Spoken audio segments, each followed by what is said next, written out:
Hola chicos, ¿qué tal? Vamos a trabajar en la página 14 del libro de guaraní, pero antes yo les voy a leer un ñomongueta. Ñomongueta dice diálogo.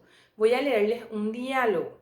Martita oí mocoihambo esyrype. Mbo'ehára he'i, mba'éichapa peneko'ẽ. Mitãnguéra he'i oreko'ẽ porã ha nde mbo'ehára. Mbo'ehára ombohovái. Cheko'ẽ porã avei. Mbo'ehára he'i Martítape. Mba'épa rejapo pyhareve. Martita ombohovái mbo'ehárape. Pyhareve che apu'ã poteĩ aravo jave. Ajahu, arambosã. Upéi ajohéi che rãi ha aha mbo'ehaópe. Mbo'ehára he'i Marcos.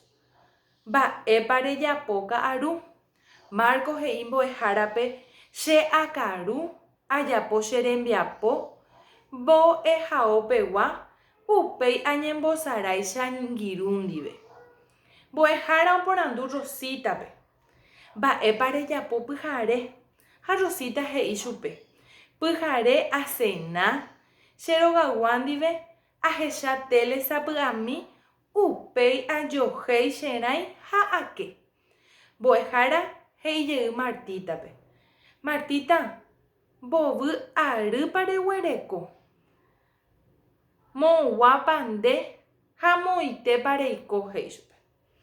Martita he'i che aguereko pokõi ary che lukegua ha aiko Palmalómape.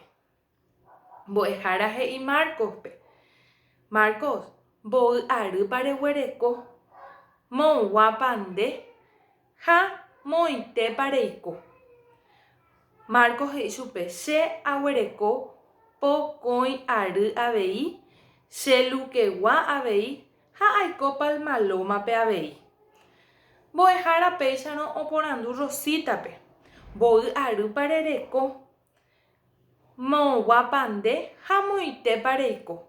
Ha Rosita he'i mbo'ehárape che aguereko pokõi ary avei, che katu ka'akupegua ha aiko las lomaspe. Este es nuestro diálogo. Ahora van a trabajar en la página 14 del libro. Vamos a trabajar.